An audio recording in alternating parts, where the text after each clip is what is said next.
Specifically with head and neck malignancies, there's usually three types of treatment: radiation, surgery, and chemotherapy. And they all play a role in almost all modalities of treatment. Sometimes it's heavily surgery, sometimes it's not surgery at all, it's radiation chemotherapy.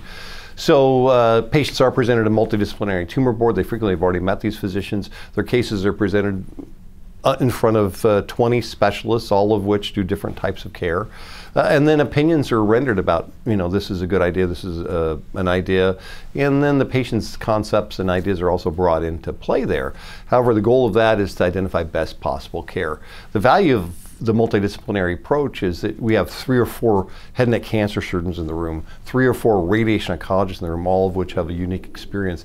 And so we can actually draw not just on one physician, but oftentimes up to 6 or 8, all of which have the same skill set, but from different places. And so it brings in this multiple ideas and a multiple vision on the tumor, or on the problem, on the patient problem. And then we can come up with a comprehensive treatment plan in which people are willing to, argue a little bit back and forth for the patient's benefit. And you get that very rarely other places. You might have 1 or 2 physicians that have experience, but you're never going to get 9, 10 in a room talking about your care.